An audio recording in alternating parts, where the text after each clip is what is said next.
Hello and welcome to basics of stock market course. ನಾನು ರಶ್ಮಿತ್. ಈ ವಿಡಿಯೋದಲ್ಲಿ ಇನ್ವೆಸ್ಟರ್ ಮತ್ತು ಟ್ರೇಡರ್ಗಳಿಗೆ ಟ್ಯಾಕ್ಸ್ಗಳು ಹೇಗೆ ಅಪ್ಲೈ ಆಗುತ್ತೆ ಅನ್ನೋದ್ರ ಬಗ್ಗೆ ತಿಳ್ಕೊಳ್ಳೋಣ.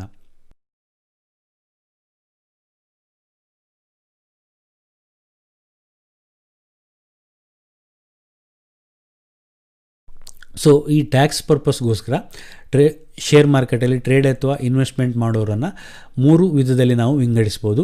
ಒಂದು ಇನ್ವೆಸ್ಟರ್, ಇನ್ನೊಂದು ಟ್ರೇಡರ್, ಇನ್ನೊಂದು ಇನ್ವೆಸ್ಟರ್ ಆ್ಯಂಡ್ ಟ್ರೇಡರ್ ಬೋತ್ ಆಗಿ ವಿಂಗಡಿಸ್ಬೋದು. ಇನ್ವೆಸ್ಟರ್ ಅಂತ ಹೇಳಿದ್ರೆ ನಾನು ಮುಂಚೆನೇ ಸಹ ಎಕ್ಸ್ಪ್ಲೇನ್ ಮಾಡಿದ್ದೆ, ಷೇರುಗಳನ್ನು ದೀರ್ಘಕಾಲದವರೆಗೆ ಖರೀದಿಸಿ ಇಟ್ಕೊಳ್ಳೋರನ್ನು ಇನ್ವೆಸ್ಟರ್ ಅಂತ ಕರೀತಾರೆ. ಅದೇ ರೀತಿ ಟ್ರೇಡರ್ ಯಾರಪ್ಪ ಅಂತ ಹೇಳಿದ್ರೆ ಯಾರು ಸಣ್ಣ ಅವಧಿಗೆ ಶೇರ್ಸನ್ನು ಖರೀದಿಸಿ ಅಲ್ಲಿ ಆಗುವ ಬದಲಾವಣೆಯನ್ನು, ಶೇರ್ಗಳಲ್ಲಾಗುವ ಏರುಪೇರುಗಳನ್ನು ಕ್ಯಾಚ್ ಮಾಡಲಿಕ್ಕೆ ಟ್ರೈ ಮಾಡ್ತಾರೆ, ಅವರನ್ನು ಟ್ರೇಡರ್ ಅಂತ ಕರಿತೀವಿ.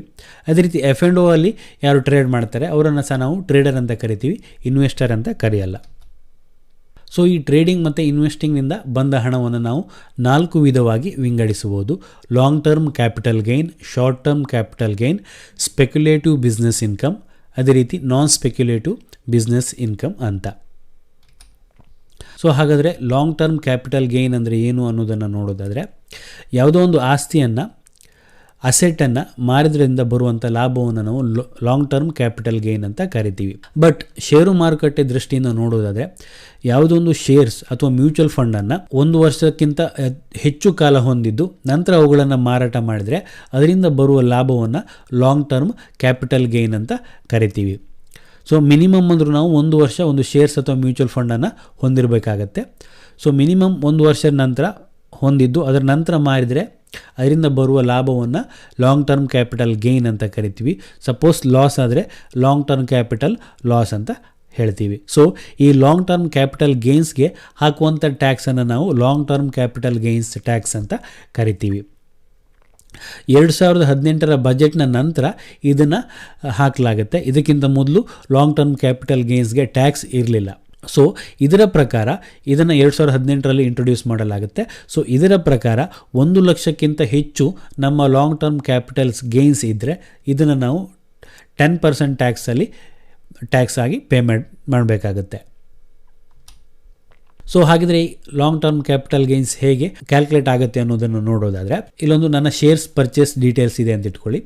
ನಾನು ಜೂನ್ 2018ರಲ್ಲಿ 10,000 ಕ್ವಾಂಟಿಟಿಯನ್ನು ಪರ್ಚೇಸ್ ಮಾಡ್ತೀನಿ.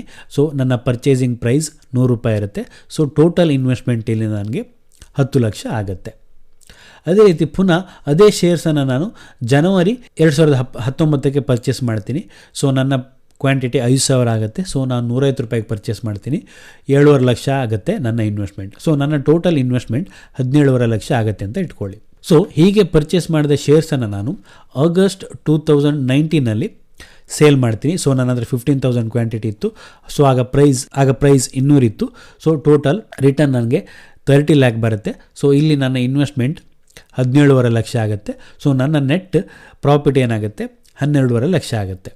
ಬಟ್ ಇಲ್ಲಿ ಹೇಗೆ long term capital gains treat ಆಗುತ್ತೆ ಅನ್ನೋದನ್ನು ನೋಡೋದಾದರೆ, ನಾನು ಫಸ್ಟ್ ಪರ್ಚೇಸ್ ಮಾಡಿದ್ದು ಜೂನ್ 2018.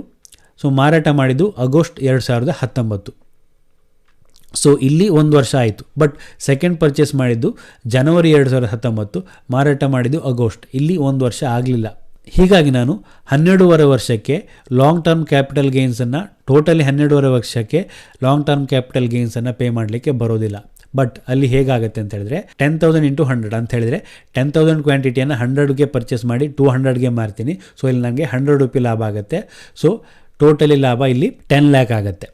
ನೆಕ್ಸ್ಟ್ 5,000 ಕ್ವಾಂಟಿಟಿಯನ್ನು 200ಗೆ ಮಾರ್ತೀನಿ. ಸೊ 150ಗೆ ಪರ್ಚೇಸ್ ಮಾಡಿರ್ತೀನಿ. ಸೊ 5,000 ಕ್ವಾಂಟಿಟಿಯಲ್ಲಿ ನನಗೆ 50 ಪ್ರಾಫಿಟ್ ಆಗುತ್ತೆ, 2.5 ಲಕ್ಷ. ಸೊ ಈ 10 ಲ್ಯಾಕ್ಗೆ ಮಾತ್ರ 10 ಲ್ಯಾಕ್ ಪ್ರಾಫಿಟ್ ಮಾತ್ರ ಲಾಂಗ್ ಟರ್ಮ್ ಕ್ಯಾಪಿಟಲ್ ಗೇನ್ಸ್ಗೆ ಬರುತ್ತೆ. ಉಳಿದದ್ದು 2.5 ಲಕ್ಷ ಶಾರ್ಟ್ ಟರ್ಮ್ ಕ್ಯಾಪಿಟಲ್ ಗೇನ್ಸ್ಗೆ ಹೋಗುತ್ತೆ. ಯಾಕಂತ ಹೇಳಿದ್ರೆ ಈ 2ನೇ ಬಾರಿ ಪರ್ಚೇಸ್ ಮಾಡಿದ್ದು 1 ವರ್ಷ ಇಟ್ಕೊಳ್ಳಿಲ್ಲ, ಕೇವಲ ಜೂನಲ್ಲಿ ಪರ್ಚೇಸ್ ಮಾಡಿದ್ದು ಮಾತ್ರ 1 ವರ್ಷ ಆಗೋದ್ರಿಂದ ನಾನು ಒಟ್ಟಿಗೆ ಸೇಲ್ ಮಾಡಿದರೂ ಸಹ ಅದನ್ನು ನಾವು ಡಿಫ್ರೆಂಟಾಗಿ ಟ್ರೀಟ್ ಮಾಡಬೇಕಾಗತ್ತೆ. ಸೊ ಹಾಗಾಗಿ ಇಲ್ಲಿ ಈ ಇನ್ಕಮನ್ನು ನಾವು ಸಪ್ರೇಟ್ 2 ರೀತಿಯಲ್ಲಿ ಟ್ರೀಟ್ ಮಾಡಿ ಲಾಂಗ್ ಟರ್ಮ್ ಕ್ಯಾಪಿಟಲ್ ಗೇನ್ಸನ್ನು ಕೊಡಬೇಕಾಗತ್ತೆ. ಸೊ ಇಲ್ಲಿ 10 ಲ್ಯಾಕಿಗೆ 10% ನಾವು ಕೊಡಬೇಕಾಗತ್ತೆ. ಅದಕ್ಕೆ ಶಾರ್ಟ್ ಟರ್ಮ್ ಕ್ಯಾಪಿಟಲ್ ಗೇನ್ಸ್ಗೆ 15% ಇದೆ, ಅದು ಮುಂದೆ ಬರುತ್ತೆ. ನಾವು ಡಿಫ್ರೆಂಟ್ ಟೈಮಲ್ಲಿ ಶೇರ್ಸನ್ನು ಪರ್ಚೇಸ್ ಮಾಡಿದರೂ ಸಹ ಅದನ್ನು ಟ್ರೀಟ್ಮೆಂಟ್ಗೆ ಬೇರೆ ರೀತಿಯಾಗಿ ಈ ರೀತಿಯಾಗಿ ತಗೊಳ್ಳೇಬೇಕಾಗತ್ತೆ. ಅದೇ ರೀತಿ ಲಾಂಗ್ ಟರ್ಮ್ ಕ್ಯಾಪಿಟಲ್ ಲಾಸ್ ಅಂತ ಆಗುತ್ತೆ. ನಾನು ಹೇಳಿದೆ, ಇನ್ ಕೇಸ್ ನಾವು ಒಂದು ಶೇರ್ಸನ್ನು 1 ವರ್ಷಕ್ಕಿಂತ ಜಾಸ್ತಿ ಇಟ್ಕೊಂಡ್ವಿ, ಅದನ್ನು ಮಾರಾಟ ಮಾಡಿದಾಗ ನಮಗೆ ಲಾಸ್ ಆದರೆ ಅದನ್ನು ನಾವು ಲಾಂಗ್ ಟರ್ಮ್ ಕ್ಯಾಪಿಟಲ್ ಲಾಸ್ ಅಂತ ಕರಿತೀವಿ. ಇದನ್ನು ಕೇವಲ ಲಾಂಗ್ ಟರ್ಮ್ ಕ್ಯಾಪಿಟಲ್ ಗೇನ್ ಜೊತೆ ಮಾತ್ರ ಸೆಟ್ ಆಫ್ ಮಾಡ್ಬೋದು, ಮತ್ತು ಬೇರೆ ಯಾವ ಗೇನ್ ಒಂದಿಗೂ ಸಹ ಸೆಟ್ ಆಫ್ ಮಾಡಲಿಕ್ಕೆ ಸಾಧ್ಯ ಇಲ್ಲ. ಫಾರ್ ಎಕ್ಸಾಂಪಲ್, ಈ ವರ್ಷ ನನಗೆ 1 ಲಕ್ಷ ಲಾಸ್ ಆಯಿತು ಅಂತ ಇಟ್ಕೊಳ್ಳಿ, ನಾನು ಇನ್ವೆಸ್ಟ್ಮೆಂಟ್ ಮಾಡಿ ಬಂದ ಹಣದಿಂದ. ಆ ಹಣವನ್ನು ನಾನು ಬೇರೆ ಯಾವ ಗೇನ್ನೊಂದಿಗೆ ನಾನು ಬೇರೆ short term future and option trade ಮಾಡ್ತೀನಿ ಅಂತ ಇಟ್ಕೊಳ್ಳಿ, ಬೇರೆ ಶಾರ್ಟ್ ಟರ್ಮ್ ಟ್ರೇಡಿಂಗ್ ಮಾಡ್ತೀನಿ. ಸೊ ಅದರಿಂದ ನನಗೊಂದಿಷ್ಟು ಗೇನ್ ಆಗಿರುತ್ತೆ ಅಂತ ಇಟ್ಕೊಳ್ಳಿ. ಬಟ್ ಆ ಗೇನ್ನೊಂದಿಗೆ ಇದನ್ನು ಕಳೀಲಿಕ್ಕೆ ಸಾಧ್ಯ ಇಲ್ಲ. ಇದನ್ನು ಕೇವಲ ಲಾಂಗ್ ಟರ್ಮ್ ಕ್ಯಾಪಿಟಲ್ ಗೇನ್ನೊಂದಿಗೆ ಮಾತ್ರ ಕಳೆದು ಸೆಟ್ ಆಫ್ ಮಾಡ್ಬೋದು. ಫಾರ್ ಎಕ್ಸಾಂಪಲ್, ನಾನು 2 ಶೇರ್ಸನ್ನು ಈ ಸಲ ಪರ್ಚೇಸ್ ಮಾಡಿ ಸೇಲ್ ಮಾಡಿದ್ದೀನಿ ಅಂತ ಇಟ್ಕೊಳ್ಳಿ. ಒಂದರಲ್ಲಿ ನನಗೆ 2 ಲಕ್ಷ ಪ್ರಾಫಿಟ್ ಆಗುತ್ತೆ, ಇನ್ನೊಂದರಲ್ಲಿ 50,000 ಲಾಸ್ ಆಗುತ್ತೆ ಅಂತ ಇಟ್ಕೊಳ್ಳಿ. ಇಲ್ಲಿ ನನ್ನ ನೆಟ್ ಕ್ಯಾಪಿಟಲ್ ಗೇನ್ 1.5 ಲಕ್ಷ ಅಂತ ಟ್ರೇಡ್ ಮಾಡ್ಬೋದು. ಯಾಕಂತೇಳಿದ್ರೆ ಲಾಂಗ್ ಟರ್ಮಲ್ಲಿ ಒಂದರಲ್ಲಿ ನನಗೆ 2 ಲಕ್ಷ ಪ್ರಾಫಿಟ್ ಆಗಿದೆ, ಇನ್ನೊಂದರಲ್ಲಿ ಲಾಸ್ ಆಗೋದ್ರಿಂದ ಆ ಗೇನ್ ಒಟ್ಟಿಗೆ ನಾನು ಇದನ್ನು ಅಡ್ಜಸ್ಟ್ಮೆಂಟ್ ಮಾಡ್ಕೊಳ್ಬೋದು. ಬಟ್ ಬೇರೆ ಯಾವುದೋ ರೀತಿಯಲ್ಲಿ ನನಗೆ ಗೇನ್ ಆಯಿತು, ನಾನು ಶಾರ್ಟ್ ಟರ್ಮ್ ಟ್ರೇಡಿಂಗಲ್ಲಿ ನನಗೆ ಗೇನ್ ಆಯಿತು, ಆ ಗೇನ್ನೊಂದಿಗೆ ಈ ಲಾಂಗ್ ಟರ್ಮ್ ಕ್ಯಾಪಿಟಲ್ ಲಾಸನ್ನು ನಾವು ಸೆಟ್ ಮಾಡಲಿಕ್ಕೆ ಬರೋದಿಲ್ಲ. ಆದರೆ ಈ ಲಾಸನ್ನು ನಾವು ನೆಕ್ಸ್ಟ್ ಇಯರ್ವರೆಗೂ ಕ್ಯಾರಿ ಮಾಡ್ಬೋದು, ಅಂದರೆ 8 ವರ್ಷದವರೆಗೆ ಕ್ಯಾರಿ ಮಾಡ್ಬೋದು. ಫಾರ್ ಎಕ್ಸಾಂಪಲ್, 2019ರಲ್ಲಿ ನಾನು 50,000 ಲಾಂಗ್ ಟರ್ಮ್ ಕ್ಯಾಪಿಟಲ್ ಲಾಸ್ ಆಯಿತು ಅಂತ ಇಟ್ಕೊಳ್ಳಿ. ಅದನ್ನು ನಮಗೆ ಬೇರೆ ಯಾವುದೋ ಗೇನ್ನೊಂದಿಗೆ ಸೆಟ್ ಆಫ್ ಮಾಡಲಿಕ್ಕೆ ಸಾಧ್ಯ ಆಗಲಿಲ್ಲ. ಹಾಗಾಗಿ ನಾನು ಆ ಲಾಸನ್ನು ನೆಕ್ಸ್ಟ್ ಇಯರ್ಗೆ ಕ್ಯಾರಿ ಮಾಡ್ತೀನಿ. ಸೊ ನೆಕ್ಸ್ಟ್ ಇಯರ್ ನನಗೆ 1 ಲಕ್ಷ ಪ್ರಾಫಿಟ್ ಆಯಿತು ಅಂತ ಇಟ್ಕೊಳ್ಳಿ. ಆಗ ಈ 50,000 ನಾನು ಲೆಸ್ ಮಾಡಿಕೊಂಡು, ಲಾಸನ್ನು ಲೆಸ್ ಮಾಡಿ 50,000 ಮಾತ್ರ ನನ್ನ ನೆಟ್ ಗೇನ್ ಅಂತ ತಿಳಿಸ್ಬೋದು. ಸೊ ಹೀಗೆ 8 ವರ್ಷದವರೆಗೆ ನಮ್ಮ ಲಾಸನ್ನು ಕ್ಯಾರಿ ಮಾಡ್ಬೋದು. ಸೊ 31/3/2018ಕ್ಕಿಂತ ಮುಂಚೆ ಈ ಲಾಂಗ್ ಟರ್ಮ್ ಟ್ಯಾಕ್ಸ್ ಇರಲಿಲ್ಲ. ಹಾಗಾಗಿ ಈ ಲಾಂಗ್ ಟರ್ಮ್ ಲಾಸನ್ನು ನಾವು ಬೇರೆ ಹೆಡ್ನೊಟ್ಟಿಗೆ ಸೆಟ್ ಆಫ್ ಮಾಡಲಿಕ್ಕೆ ಆಗದಿರುವ ಕಾರಣಕ್ಕಾಗಿ ಇದನ್ನು ನಾವು ಡೆಡ್ ಲಾಸ್ ಅಂತಲೇ ಕರಿತಾ ಇದ್ವಿ. ಯಾಕಂತ ಹೇಳಿದ್ರೆ ಲಾಂಗ್ ಟರ್ಮ್ ಗೇನ್ ಆದಾಗ ಅದಕ್ಕೆ ಟ್ಯಾಕ್ಸ್ ಇರಲಿಲ್ಲ. ಸೊ ಒನ್ ಕೇಸ್ ಲಾಸ್ ಆದರೆ ಅದನ್ನು ನಾವು ಬೇರೆ ಗೇನ್ ಒಟ್ಟಿಗೆ ಸೆಟ್ ಆಫ್ ಮಾಡಲಿಕ್ಕೆ ಆಗದಿರೋ ಕಾರಣದಿಂದ ಈ ಲಾಸನ್ನು ನಾವು ಡೆಡ್ ಲಾಸ್ ಅಂತ ಕರಿತಿದ್ವಿ. ನೆಕ್ಸ್ಟ್ ಬರುವಂಥದ್ದು ಶಾರ್ಟ್ ಟರ್ಮ್ ಕ್ಯಾಪಿಟಲ್ ಗೇನ್ಸ್ ಅಂತ. ಯಾವುದೋ ಒಂದು ಶೇರ್ ಅಥವಾ ಮ್ಯೂಚುವಲ್ ಫಂಡನ್ನು 1 ವರ್ಷದ ಒಳಗೆ ನಾವು ಏನಾದರೂ ಪರ್ಚೇಸ್ ಅಥವಾ ಸೇಲ್ ಮಾಡಿ ಬರುವಂಥ ಲಾಭವನ್ನು ಶಾರ್ಟ್ ಟರ್ಮ್ ಕ್ಯಾಪಿಟಲ್ ಗೇನ್ ಅಂತ ಕರಿತೀವಿ. ಸೊ ಇದಕ್ಕೆ ನಾವು 15% ಟ್ಯಾಕ್ಸನ್ನು ಕೊಡಲೇಬೇಕಾಗತ್ತೆ. ಸೊ ನಮ್ಮ ಟ್ಯಾಕ್ಸ್ ಸ್ಲ್ಯಾಬ್ ಯಾವುದೇ ಇದ್ದರೂ 5, 20, 30 ಈ ರೀತಿ ಯಾವ ಟ್ಯಾಕ್ಸ್ ಸ್ಲ್ಯಾಬ್ ಇದ್ದರೂ ಸಹ ಈ ಶಾರ್ಟ್ ಟರ್ಮ್ ಕ್ಯಾಪಿಟಲ್ ಗೇನ್ಸ್ಗೆ ನಾವು 15% ಟ್ಯಾಕ್ಸನ್ನು ಕೊಡಲೇಬೇಕಾಗತ್ತೆ. ಒಂದು ವೇಳೆ ನಮ್ಮ ಟೋಟಲ್ ಇನ್ಕಮ್ ನಮ್ಮ ಟ್ಯಾಕ್ಸ್ ಲಿಮಿಟ್ ಒಳಗಡೆ ಇದ್ದರೆ, ಅಂದರೆ 2.5 ಲಕ್ಷ, ಅಂದರೆ ಫೈನಾನ್ಷಿಯಲ್ ಇಯರ್ 2019-20ಗೆ 2.5 ಲಕ್ಷ ಒಳಗೆ ಇತ್ತು ಅಂತ ಹೇಳಿದ್ರೆ ಅಲ್ಲಿ ನಾವು ಶಾರ್ಟ್ ಟರ್ಮ್ ಕ್ಯಾಪಿಟಲ್ ಗೇನ್ ಇದ್ದರೂ ಸಹ ಅಲ್ಲಿ ನಾವು ಟ್ಯಾಕ್ಸನ್ನು ಪೇ ಮಾಡಬೇಕಾಗಿಲ್ಲ. ಯಾಕಂದರೆ ನಮ್ಮ ಟ್ಯಾಕ್ಸ್ ಲಿಮಿಟ್ ಒಳಗೆ ನಮ್ಮ ಟೋಟಲ್ ಇನ್ಕಮ್ ಇರೋದ್ರಿಂದ ಟ್ಯಾಕ್ಸನ್ನು ಪೇ ಮಾಡಬೇಕಾಗಿಲ್ಲ. ಬಟ್ ಅದಕ್ಕಿಂತ ಜಾಸ್ತಿ ಆದರೆ ಈ ಶಾರ್ಟ್ ಟರ್ಮ್ ಕ್ಯಾಪಿಟಲ್ ಗೇನ್ಸ್ಗೆ ನಾವು 15% ಟ್ಯಾಕ್ಸನ್ನು ಕೊಡಲೇಬೇಕು. ಅದರ ಒಂದು ಉದಾಹರಣೆಯನ್ನು ನೋಡೋಣ. ನನಗೆ ಬೇರೆ ಬೇರೆ ಬಿಸ್ನೆಸ್ಸಿಂದ 3.5 ಲಕ್ಷ ಈ ವರ್ಷ ಇನ್ಕಮ್ ಬಂತು ಅಂತ ಇಟ್ಕೊಳ್ಳಿ. ಶಾರ್ಟ್ ಟರ್ಮ್ ಕ್ಯಾಪಿಟಲ್ ಗೇನ್ ಅಂದರೆ ನಾನು ಈ ವರ್ಷದಲ್ಲಿ ಒಂದಷ್ಟು ಶೇರ್ಸನ್ನು ಪರ್ಚೇಸ್ ಮಾಡಿದ್ರಿಂದ ನನಗೆ 1 ಲಕ್ಷ ಗೇನ್ ಆಗಿದೆ ಅಂತ ಇಟ್ಕೊಳ್ಳಿ. ಸೊ ನನ್ನ ಈ ವರ್ಷ ಟ್ಯಾಕ್ಸ್ಗೆ ಟೋಟಲ್ ಇನ್ಕಮ್ 4.5 ಲಕ್ಷ ಆಗುತ್ತೆ. ಸೊ ಈ 4.5 ಲಕ್ಷದಲ್ಲಿ 2.5 ಲಕ್ಷ ಇನ್ಕಮ್ ಟ್ಯಾಕ್ಸ್ ಎಕ್ಸೆಂಪ್ಷನ್ ಇದೆ ಅಂತ ಇಟ್ಕೊಳ್ಳಿ. ಸೊ ನನ್ನ ನೆಟ್ ಟ್ಯಾಕ್ಸೇಬಲ್ ಇನ್ಕಮ್ 2 ಲಕ್ಷ ಆಗುತ್ತೆ. ಆದರೆ ಇಲ್ಲಿ ಈ 2 ಲಕ್ಷದಲ್ಲಿ 1 lakh short term capital gains ಇರೋದ್ರಿಂದ ಆ 1 ಲಕ್ಷಕ್ಕೆ ನಾನು 15% ಟ್ಯಾಕ್ಸನ್ನು ಕೊಡಬೇಕು. ಉಳಿದ 1 ಲಕ್ಷಕ್ಕೆ ನಾರ್ಮಲಿ ನಮ್ಮ ಇನ್ಕಮ್ಗೆ ಎಷ್ಟು ಟ್ಯಾಕ್ಸ್ ರೇಟ್ ಇರುತ್ತೆ, ಸೊ 5% ನಾರ್ಮಲ್ ರೇಟಲ್ಲಿ ಟ್ಯಾಕ್ಸನ್ನು ಕೊಡಬೇಕು. ಸೊ ಇದು ಈ ಶಾರ್ಟ್ ಟರ್ಮ್ ಕ್ಯಾಪಿಟಲ್ ಗೇನನ್ನು ಈ ರೀತಿ ಟ್ರೀಟ್ ಮಾಡಬೇಕಾಗತ್ತೆ. ಈ ಶಾರ್ಟ್ ಟರ್ಮ್ ಕ್ಯಾಪಿಟಲ್ ಲಾಸನ್ನು ಇನ್ ಕೇಸ್ ನಮಗೆ ಈ ಶಾರ್ಟ್ ಟರ್ಮಲ್ಲಿ ನಾವು ಟ್ರೇಡ್ ಮಾಡಿ ಲಾಸ್ ಆದರೆ ಇದನ್ನು ನೀವು ಲಾಂಗ್ ಟರ್ಮ್ ಕ್ಯಾಪಿಟಲ್ ಗೇನೊಂದಿಗೂ ಸೆಟ್ ಆಫ್ ಮಾಡ್ಬೋದು. ಅದೇ ರೀತಿ ಶಾರ್ಟ್ ಟರ್ಮ್ ಕ್ಯಾಪಿಟಲ್ ಗೇನೊಂದಿಗೂ ಸೆಟ್ ಆಫ್ ಮಾಡ್ಬೋದು. ಅದೇ ರೀತಿ 8 ವರ್ಷದವರೆಗೂ ಕ್ಯಾರಿ ಮಾಡ್ಬೋದು. ಉದಾಹರಣೆಗೆ ನನಗೆ ಈ ವರ್ಷ ಲಾಂಗ್ ಟರ್ಮಲ್ಲಿ 1 ಲಕ್ಷ ಪ್ರಾಫಿಟ್ ಆಯಿತು ಅಂತ ಇಟ್ಕೊಳ್ಳಿ ಲಾಂಗ್ ಟರ್ಮ್ ಕ್ಯಾಪಿಟಲಲ್ಲಿ. ಅದೇ ರೀತಿ ಶಾರ್ಟ್ ಟರ್ಮಲ್ಲಿ 50,000 ಲಾಸ್ ಆಯಿತು ಅಂತ ಇಟ್ಕೊಳ್ಳಿ. ಸೊ ಅದನ್ನು ನಾನು ಈ ಲಾಂಗ್ ಟರ್ಮ್ ಕ್ಯಾಪಿಟಲ್ ಗೇನ್ನೊಂದಿಗೆ ಸೆಟ್ ಆಫ್ ಮಾಡಿಕೊಂಡು ನನ್ನ ಲಾಂಗ್ ಟರ್ಮ್ ಕ್ಯಾಪಿಟಲ್ ಗೇನ್ಸ್ ಕೇವಲ 50,000 ಅಂತ ತಿಳಿಸ್ಲಿಕ್ಕೆ ಸಾಧ್ಯ ಇದೆ. ನೆಕ್ಸ್ಟ್ ಬರುವಂಥದ್ದು ಸ್ಪೆಕ್ಯುಲೇಟಿವ್ ಬಿಸ್ನೆಸ್ ಇನ್ಕಮ್ ಅಂತ. ಈಕ್ವಿಟಿ ಸ್ಟಾಕ್ನಲ್ಲಿ ನಾವು ಇಂಟ್ರಾಡೇ ಟ್ರೇಡಿಂಗ್ ಮಾಡಿ ಬಂದ ಪ್ರಾಫಿಟನ್ನು ಈ ಕ್ಯಾಟಗರಿಗೆ ಸೇರಿಸಲಾಗುತ್ತೆ. ಅಂತೇಳಿದರೆ ನಾವು ಈಕ್ವಿಟಿ ಸ್ಟಾಕ್ಸಲ್ಲಿ ಇಂಟ್ರಾಡೇ ಟ್ರೇಡಿಂಗನ್ನು ಮಾಡಿ ನಮಗೆ ಬರುವ ಪ್ರಾಫಿಟನ್ನು ಈ ಸ್ಪೆಕ್ಯುಲೇಟಿವ್ ಬಿಸ್ನೆಸ್ ಇನ್ಕಮ್ ಅಂತ ಈ ಕ್ಯಾಟಗರಿಗೆ ಸೇರಿಸಲಾಗುತ್ತೆ. ಇದರಿಂದ ಬಂದ ಆದಾಯವನ್ನು ನಮ್ಮ ಬೇರೆ ಬಿಸ್ನೆಸ್ನ ಆದಾಯ ಏನಿರುತ್ತೆ ಅದರ ಜೊತೆ ಸೇರಿಸಿ ನಾರ್ಮಲ್ ಟ್ಯಾಕ್ಸ್ ಸ್ಲ್ಯಾಬ್ ಪ್ರಕಾರ ಕಟ್ಟಿದರೆ ಆಯಿತು. ನಾವು ಟ್ಯಾಕ್ಸ್ಗೆ ಬೇರೆ ಬೇರೆ ರೀತಿ ಇನ್ಕಮ್ ಬಂದಿರುತ್ತೆ. ಸೊ ಅದೇ ರೀತಿ ಇದು ಒಂದು ಇನ್ಕಮ್ ಅಂತ ಆ್ಯಡ್ ಮಾಡಿ ನಮ್ಮ ನಾರ್ಮಲ್ ಟ್ಯಾಕ್ಸ್ ರೇಟ್ ಏನಿದೆ 5 ಇರ್ಬೋದು, ಆ ಟ್ಯಾಕ್ಸ್ ಸ್ಲ್ಯಾಬಲ್ಲಿ ಇದನ್ನು ಕಟ್ಟಿದರೆ ಆಗುತ್ತೆ. ಒಂದು ವೇಳೆ ನಮಗೆ ಇಂಟ್ರಾಡೇ ಟ್ರೇಡಿಂಗ್ ಈಕ್ವಿಟಿಯಲ್ಲಿ ಸ್ಪೆಕ್ಯುಲೇಟಿವ್ ಬಿಸ್ನೆಸ್ ಇನ್ಕಮ್ ಅಂಡರಲ್ಲಿ ಲಾಸ್ ಆದರೆ, ಇಂಟ್ರಾಡೇ ಟ್ರೇಡಿಂಗಲ್ಲಿ ಈಕ್ವಿಟಿ ಸ್ಟಾಕ್ಸಲ್ಲಿ ಲಾಸ್ ಆದರೆ ಇದನ್ನು ಬೇರೆ ಆದಾಯದವರೆಗೆ ಜೊತೆಗೆ ಸೆಟ್ ಆಫ್ ಮಾಡಲಿಕ್ಕಾಗಲ್ಲ. ಪ್ರಾಫಿಟ್ ಆದರೆ ಮಾತ್ರ ಬೇರೆ ಆದಾಯ ಜೊತೆ ಸೇರಿಸಿ ನಾರ್ಮಲ್ ಟ್ಯಾಕ್ಸ್ ಸ್ಲ್ಯಾಬಲ್ಲಿ ಕಟ್ಬೋದು. ಬಟ್ ಲಾಸ್ ಆದರೆ ಬೇರೆ ಯಾವುದೇ ಆದಾಯ ಜೊತೆ ಇದನ್ನು ಸೆಟ್ ಆಫ್ ಮಾಡಲಿಕ್ಕೆ ಆಗಲ್ಲ. ಸೆಟ್ ಆಫ್ ಅಂತ ಹೇಳಿದರೆ ಆ ಆದಾಯದಲ್ಲಿ ಈ ಲಾಸನ್ನು ಮೈನಸ್ ಮಾಡಲಿಕ್ಕೆ ಬರೋದಿಲ್ಲ. ಬಟ್ ಬದಲಾಗಿ ಆ ಲಾಸನ್ನು ನಾವು ನೆಕ್ಸ್ಟ್ 4 ವರ್ಷದವರೆಗೂ ಕ್ಯಾರಿ ಮಾಡ್ಬೋದು. ನೆಕ್ಸ್ಟ್ ವರ್ಷ ಏನಾದರೂ ಪ್ರಾಫಿಟ್ ಆದರೆ ಆ ಪ್ರಾಫಿಟಲ್ಲಿ ನೆಕ್ಸ್ಟ್ ವರ್ಷ ನಮಗೆ ಈ ಇಂಟ್ರಾಡೇ ಟ್ರೇಡಿಂಗಲ್ಲಿ ಈಕ್ವಿಟಿ ಸ್ಟಾಕ್ನಲ್ಲಿ ಏನಾದರೂ ಪ್ರಾಫಿಟ್ ಆದರೆ ಆ ಪ್ರಾಫಿಟಲ್ಲಿ ಈ ಲಾಸನ್ನು ಕಳೆದು ಅಲ್ಲಿ ಇದನ್ನು ಸೆಟ್ ಮಾಡ್ಕೊಳ್ಬೋದು. ಬಟ್ ಬೇರೆ ಇನ್ಕಮ್ ಜೊತೆ ಇದನ್ನು ಸೆಟ್ ಅಪ್ ಮಾಡಲಿಕ್ಕಾಗಲ್ಲ. ಸೊ ನೆಕ್ಸ್ಟ್ ನಾವು 4 ವರ್ಷದವರೆಗೂ ಸಹ ಇದನ್ನು ಕ್ಯಾರಿ ಮಾಡ್ಬೋದು ಈ ಲಾಸನ್ನು. ಫಾರ್ ಎಕ್ಸಾಂಪಲ್ ಈ ಫಿನಾನ್ಷಿಯಲ್ ಇಯರ್ನಲ್ಲಿ 1.5 ಲಕ್ಷ ಲಾಸ್ ಆಗಿದೆ ಅಂತ ಇಟ್ಕೊಳ್ಳಿ. ಇದನ್ನು ನಾವು ಬೇರೆ ಯಾವ ಇನ್ಕಮ್ ಜೊತೆನಿಗೂ ಅಡ್ಜಸ್ಟ್ಮೆಂಟ್ ಮಾಡಲಿಕ್ಕೆ ಆಗೋದಿಲ್ಲ. ಬದಲಾಗಿ ಇದನ್ನು ನಾವು ಮುಂದಿನ ವರ್ಷಕ್ಕೆ ಕ್ಯಾರಿ ಮಾಡ್ಬೋದು. ಮುಂದಿನ ವರ್ಷ ಟ್ರೇಡಿಂಗ್ನಲ್ಲಿ 1 ಲಕ್ಷ ಪ್ರಾಫಿಟ್ ಆಯಿತು ಅಂತ ಇಟ್ಕೊಳ್ಳಿ. ಆಗ 1.5 ಲಕ್ಷ ಲಾಸನ್ನು ಮೈನಸ್ ಮಾಡಿ ಈ ವರ್ಷ ನಾವು ಕೇವಲ 50,000 ಲಾಸ್ ಅಂತ ತೋರಿಸಿ, ಸೊ ಉಳಿದ 50,000 ಲಾಸನ್ನು ಮುಂದಿನ ವರ್ಷಕ್ಕೆ ಕ್ಯಾರಿ ಮಾಡಲಿಕ್ಕೆ ಸಾಧ್ಯ ಇದೆ. ನೆಕ್ಸ್ಟ್ ಬರುವಂಥದ್ದು ನಾನ್ ಸ್ಪೆಕ್ಯುಲೇಟಿವ್ ಬಿಸ್ನೆಸ್ ಇನ್ಕಮ್ ಅಂತ. ಫ್ಯೂಚರ್ ಆ್ಯಂಡ್ ಆಪ್ಷನ್ಸಲ್ಲಿ ಟ್ರೇಡ್ ಮಾಡಿ ಬಂದ ಪ್ರಾಫಿಟನ್ನು ಈ ಕ್ಯಾಟಗರಿಯಲ್ಲಿ ನಾವು ಹಾಕ್ತೀವಿ. ಇದನ್ನು ನಾವು ನಾನ್ ಸ್ಪೆಕ್ಯುಲೇಟಿವ್ ಇನ್ಕಮ್ ಅಂತ ಕರಿತೀವಿ. ಯಾವ ಅಮೌಂಟ್ ನಮಗೆ ಫ್ಯೂಚರ್ ಆ್ಯಂಡ್ ಆಪ್ಷನಲ್ಲಿ ಟ್ರೇಡ್ ಮಾಡಿ ಸಿಗುತ್ತೆ ಇದನ್ನು ನಾನ್ ಸ್ಪೆಕ್ಯುಲೇಟಿವ್ ಇನ್ಕಮ್ ಅಂತ ಕರಿತೀವಿ. ಸೊ ಇದನ್ನು ಅಷ್ಟೇ ನಮ್ಮ ಬೇರೆ ಇನ್ಕಮ್ ಜೊತೆ ಸೇರಿಸಿ ನಾವು ನಾರ್ಮಲ್ ಟ್ಯಾಕ್ಸ್ ಸ್ಲ್ಯಾಬ್ ಪ್ರಕಾರ ಇದರಲ್ಲಿ ಸಹ ಇನ್ಕಮ್ ಟ್ಯಾಕ್ಸನ್ನು ಕಟ್ಟಿದರೆ ಸಾಕು.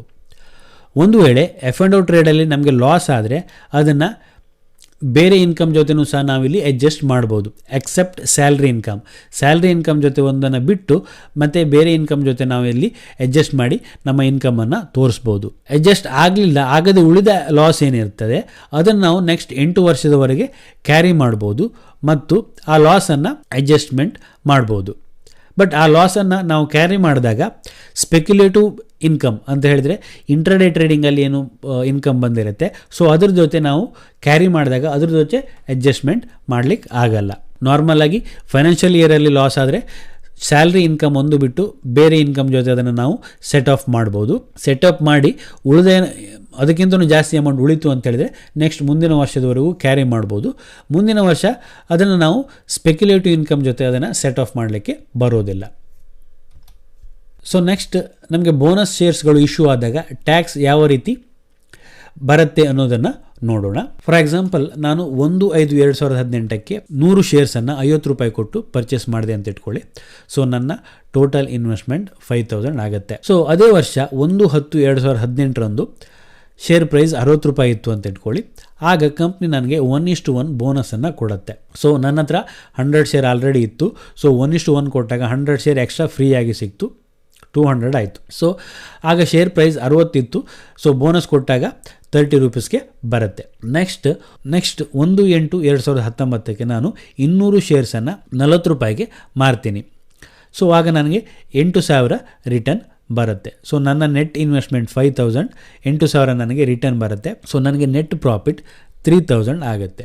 ಸೊ ಈಗ ಹೇಗೆ ಟ್ಯಾಕ್ಸ್ ಕ್ಯಾಲ್ಕುಲೇಟ್ ಆಗುತ್ತೆ ಅನ್ನೋದನ್ನು ನೋಡೋದಾದರೆ ಇಲ್ಲಿ ಈ 3,000ಕ್ಕೆ ನಾನು ಲಾಂಗ್ ಟರ್ಮ್ ಕ್ಯಾಪಿಟಲ್ ಗೇನ್ಸ್ ಬರೋದಿಲ್ಲ. ಸೊ ಈ 3,000ಕ್ಕೆ ನಾವು ಲಾಂಗ್ ಟರ್ಮ್ ಕ್ಯಾಪಿಟಲ್ ಅಂತ ತೊಗೊಳ್ಬಾರ್ದು. ಯಾಕಂದರೆ ನಾನು 1/5/2018ಕ್ಕೆ ಪರ್ಚೇಸ್ ಮಾಡಿದೆ, 1/8/19ಕ್ಕೆ ಸೇಲ್ ಮಾಡಿದೆ. ಸೊ 1 ವರ್ಷ ಆಯಿತು. ನನಗಿಲ್ಲಿ long term capital gain tax ಬರುತ್ತೆ ಅಂತ ಟ್ರೀಟ್ ಮಾಡಲಿಕ್ಕೆ ಬರೋದಿಲ್ಲ. ಕಾರಣಕ್ಕೆ ಯಾಕಂದರೆ ಇಲ್ಲಿ ನೀವು ನೋಡಿ ಟ್ಯಾಕ್ಸ್ ಪರ್ಪಸ್ಗೆ ಏನಾಗುತ್ತೆ, ಸೊ ನಾನು 100 ಶೇರ್ಸನ್ನು ಇಲ್ಲಿ 40 ರೂಪಾಯಿಗೆ ಸೇಲ್ ಮಾಡಿದೆ. ಸೊ 4,000 ಆಯಿತು. ನನ್ನ ಕಾಸ್ಟ್ ಆಫ್ ಅಕ್ವಿಸಿಷನ್ ನಾನು ಇನ್ವೆಸ್ಟ್ಮೆಂಟ್ ಮಾಡಿದ್ದು 100 ಶೇರಿಗೆ 5,000 ಆಯಿತು. ಸೊ ಇಲ್ಲಿ ನಾನು ನೆಟ್ಟಾಗಿ 1,000 ಲಾಸನ್ನು ಮಾಡಿಕೊಂಡೆ. ಸೊ ನಾನು ಪರ್ಚೇಸ್ ಮಾಡಿದ್ದು 50 ರೂಪಾಯಿಗೆ, ಸೊ ಸೇಲ್ ಮಾಡಿದ್ದು 40 ರೂಪಾಯಿಗೆ. ಸೊ ಇಲ್ಲಿ 1,000 ಲಾಸನ್ನು ಮಾಡ್ಕೊಳ್ತೀನಿ. ಸೊ ನೆಕ್ಸ್ಟ್ 100 ಶೇರ್ ನನಗೆ 10 ದಿನ ಸಿಗುತ್ತೆ. ಸೊ 100 ಶೇರ್ ನಾನು 40 ರೂಪಾಯಿಗೆ ಸೇಲ್ ಮಾಡ್ತೀನಿ ಅದನ್ನು 1/8/19. ಸೊ ನನಗೆ 4,000 ಅಲ್ಲಿ ಪ್ರಾಫಿಟ್ ಆಗುತ್ತೆ. ಬಟ್ ಆ ಶೇರ್ಸ್ ನನಗೆ ಫ್ರೀಯಾಗಿ ಸಿಗ್ತದೆ, ಬೋನಸ್ ಆಗಿ ಸಿಕ್ಕೋದ್ರಿಂದ ಇಲ್ಲಿ cost of acquisition 0. So net profit 4,000. So ನನಗೆ 4,000 ಇಲ್ಲಿ ಪ್ರಾಫಿಟ್ ಆಗುತ್ತೆ. ಬಟ್ ಈ ಪ್ರಾಫಿಟ್ ಕೇವಲ 1 ವರ್ಷದ ಒಳಗೆ ಆಗುತ್ತೆ. ಯಾಕಂತ ಹೇಳಿದರೆ ನನಗೆ ಇದು ಸಿಕ್ಕಿದ್ದು 1/10/2018. ಅದೇ ರೀತಿ ನಾನು ಸೇಲ್ ಮಾಡಿದ್ದು 1/8/2019. 1 ವರ್ಷ ಆಗೋದಿಲ್ಲ. ಸೊ 1 ವರ್ಷ ಆಗಿರದ ಕಾರಣ ಇದಕ್ಕೆ ನಾನು ಶಾರ್ಟ್ ಟರ್ಮ್ ಕ್ಯಾಪಿಟಲ್ ಗೇನ್ ಟ್ಯಾಕ್ಸನ್ನು ಕೊಡಬೇಕಾಗತ್ತೆ. ಸೊ ಇಲ್ಲಿ ನನಗೆ ಲಾಂಗ್ ಟರ್ಮ್ ಕ್ಯಾಪಿಟಲ್ ಲಾಸ್ ಆಗುತ್ತೆ. ಸೊ ಯಾಕಂತ ಹೇಳಿದ್ರೆ ನಾನು 50 ರೂಪಾಯಿಗೆ ಪರ್ಚೇಸ್ ಮಾಡಿ 100 ಶೇರನ್ನು 40 ರೂಪಾಯಿಗೆ ಮಾರಾಟ ಮಾಡ್ತೀನಿ. ಬಟ್ ಇಲ್ಲಿ ಪರ್ಚೇಸ್ ಮಾಡಿದ ಕಾಸ್ಟ್ 0 ಆಗುತ್ತೆ, ಅದು ಬೋನಸ್ ಆಗಿ ಸಿಕ್ಕೋದ್ರಿಂದ. ಸೊ 4,000 ಬರುತ್ತೆ ಇನ್ಕಮ್. ಅದಕ್ಕೆ ನಾನು short term capital gain tax 15% ಕೊಡಬೇಕಾಗತ್ತೆ. ಸೊ ಟ್ಯಾಕ್ಸ್ ಪರ್ಪಸ್ಗೆ ಬೋನಸ್ ಶೇರ್ಗಳು ಈ ರೀತಿ ಕ್ಯಾಲ್ಕುಲೇಟ್ ಆಗುತ್ತೆ. ಬೋನಸ್ ಕೊಟ್ಟ ದಿನ ಸಪ್ರೇಟ್ ಡೇಟ್ ಅಂತ ಟ್ರೀಟ್ ಮಾಡ್ತೀವಿ. ನೀವು ಅದನ್ನು ಒಟ್ಟಿಗೆ ಮಾರಿದರೂ ಸಹ ಬೋನಸ್ ಯಾವ ದಿನ ಕೊಡ್ತಾರೆ ಅದನ್ನು ಸಪ್ರೇಟ್ ರೀಪರ್ಚೇಸ್ ಅಂತಲೇ ಕನ್ಸಿಡರ್ ಮಾಡ್ತಾರೆ. ಸೊ ನೀವು ಯಾವುದೋ ಕಾಸ್ಟನ್ನು ಕೊಡದೆ ಅದನ್ನು ಪುನಃ ಪರ್ಚೇಸ್ ಮಾಡಿದಿರಿ ಅಂತ ಈ ಟ್ಯಾಕ್ಸ್ ಪರ್ಪಸ್ಗೆ ಇಲ್ಲಿ ಕನ್ಸಿಡರ್ ಮಾಡಲಾಗುತ್ತೆ. ನೆಕ್ಸ್ಟ್ ನಾವು ರೈಟ್ಸ್ ಇಶ್ಯೂನಲ್ಲಿ ಶೇರ್ಸನ್ನು ಏನಾದರೂ ಪರ್ಚೇಸ್ ಮಾಡಿದರೆ ಅದನ್ನು ಅಡಿಷ್ನಲ್ ಪರ್ಚೇಸ್ ಅಂತಲೇ ಟ್ರೀಟ್ ಮಾಡ್ತೀವಿ. ಸೊ ನಾನು ನಿಮಗೆ LTCGಯಲ್ಲಿ ಒಂದು ಎಕ್ಸಾಂಪಲನ್ನು ಕೊಟ್ಟೆ. ನಾನು 2 ಬಾರಿ ಶೇರ್ಸನ್ನು ಪರ್ಚೇಸ್ ಮಾಡಿ ಒಟ್ಟಿಗೆ ಸೇಲ್ ಮಾಡಿದಾಗ ಒಂದು ಎಕ್ಸಾಂಪಲನ್ನು ಕೊಟ್ಟೆ. ಅದೇ ರೀತಿ ಇಲ್ಲಿ ಸಹ ರೈಟ್ಸ್ ಇಶ್ಯೂಯಲ್ಲಿ ಶೇರ್ಸನ್ನು ನಾವು ಪರ್ಚೇಸ್ ಮಾಡಿದರೂ ಅದೇ ರೀತಿ ಟ್ರೀಟ್ಮೆಂಟನ್ನು ಮಾಡಲಾಗುತ್ತೆ. ನೆಕ್ಸ್ಟ್ ಸ್ಟಾಕ್ ಸ್ಪ್ಲಿಟ್ನಲ್ಲಿ ಖರೀದಿಯ ದಿನಾಂಕವನ್ನು ನಮ್ಮ ಮೊದಲ ಖರೀದಿ ದಿನಾಂಕವಾಗಿ ತೆಗೆದುಕೊಳ್ಳಲಾಗುತ್ತೆ. ಅದೇ ರೀತಿ ಬೆಲೆಯನ್ನು ಸ್ಪ್ಲಿಟ್ಗೆ ಅನುಗುಣವಾಗಿ ಬದಲಾಯಿಸಲಾಗುತ್ತೆ. ಫಾರ್ ಎಕ್ಸಾಂಪಲ್ ಇಲ್ಲಿ ನಾನು 1/1/2019 100 ಶೇರ್ಸನ್ನು 50 ರೂಪಾಯಿಗೆ ಪರ್ಚೇಸ್ ಮಾಡಿದೆ ಅಂತ ಇಟ್ಕೊಳ್ಳಿ. ನೆಕ್ಸ್ಟ್ 2-for-1 ಸ್ಪ್ಲಿಟ್ ಆಗುತ್ತೆ ನನ್ನ ಶೇರ್. ಆಗ ಟ್ಯಾಕ್ಸ್ ಪರ್ಪಸ್ಗೆ ನನ್ನ ಶೇರ್ ಪರ್ಚೇಸ್ನ ಡೇಟ್ 1/1/2019 ಅಂತಲೇ ತಗೊಳ್ತೀವಿ. ಅದೇ ರೀತಿ ಸ್ಟಾಕ್ನ ಪ್ರೈಸ್ ಸ್ಪ್ಲಿಟ್ ಆದಾಗ ಸರಿಯಾಗಿ ಹಾಫ್ ಆಗೋದ್ರಿಂದ ಇಲ್ಲಿ 2:1 ಸ್ಪ್ಲಿಟ್ ಆದಾಗ 50 ಇದ್ದು 25 ಆಗುತ್ತೆ. ಸೊ ನನ್ನ ಪರ್ಚೇಸ್ ಪ್ರೈಸ್ 25 ಅಂತಲೇ ಟ್ರೀಟ್ ಮಾಡಿ ಮುಂದೆ ಟ್ಯಾಕ್ಸ್ಗೆ ಅದನ್ನು ಟ್ರೀಟ್ ಮಾಡಲಾಗುತ್ತೆ. ಸೊ ಈ ಶೇರ್ಸಲ್ಲಿ ಟ್ಯಾಕ್ಸ್ ಕ್ಯಾಲ್ಕುಲೇಷನ್ ಪರ್ಪಸ್ಗೆ FIFO ಮೆಥಡನ್ನು ಫಾಲೋ ಮಾಡಲಾಗುತ್ತೆ. ಅಂತ ಹೇಳಿದ್ರೆ ಮೊದಲು ಪರ್ಚೇಸ್ ಮಾಡಿದ್ದನ್ನು ಮೊದಲು ಸೇಲ್ ಮಾಡಿದ್ದು ಅಂತ ಅರ್ಥ. ಸೊ ಅದೇ ಪ್ರಕಾರವಾಗಿ ನಮ್ಮ ಪ್ರೈಸ್ ಮತ್ತು ಕ್ವಾಂಟಿಟಿಯನ್ನು ನಾವು ತಗೊಳ್ಬೇಕಾಗತ್ತೆ. ಫಾರ್ ಎಕ್ಸಾಂಪಲ್ ನಾವು 1 ವರ್ಷದಲ್ಲಿ 2-3 ಬಾರಿ ಶೇರ್ಸನ್ನು ಪರ್ಚೇಸ್ ಮಾಡ್ತೀವಿ ಅಂತ ಇಟ್ಕೊಳ್ಳಿ. ನೆಕ್ಸ್ಟ್ ಸೇಲ್ ಮಾಡುವಾಗ ನಾವು ಫಸ್ಟ್ ಯಾವುದನ್ನು ಪರ್ಚೇಸ್ ಮಾಡಿದ್ದೀವಿ ಅದನ್ನೇ ಫಸ್ಟ್ ಸೇಲ್ ಮಾಡ್ತೀವಿ ಅಂತ ಕನ್ಸಿಡರ್ ಮಾಡಬೇಕಾಗತ್ತೆ. ಸೊ ಅದೇ ರೀತಿ ನಮ್ಮ ಪರ್ಚೇಸ್ ಪ್ರೈಸ್ ಮತ್ತು ಸೇಲ್ ಪ್ರೈಸನ್ನು ಇಲ್ಲಿ ನೋಡಬೇಕಾಗತ್ತೆ. ನಾವು 1 ಬಾರಿ ಸೇಲ್ ಮಾಡಿದ್ರು ಅಷ್ಟೇ, 2-3 ಬಾರಿ ಸೇಲ್ ಮಾಡಿದ್ರು ಅಷ್ಟೇ. ಸೊ ನಾವು ಫಸ್ಟ್ ಪರ್ಚೇಸ್ ಮಾಡಿದ್ದನ್ನು ಫಸ್ಟ್ ಸೇಲ್ ಮಾಡ್ತೀವಿ, ಸೆಕೆಂಡ್ ಪರ್ಚೇಸ್ ಮಾಡಿದ್ದನ್ನು ಸೆಕೆಂಡ್ ಸೇಲ್ ಮಾಡ್ತೀವಿ ಅಂತ ಈ ಟ್ಯಾಕ್ಸ್ ಪರ್ಪಸ್ಗೆ ನಾವು ಇಲ್ಲಿ ತಗೊಳ್ಬೇಕಾಗತ್ತೆ.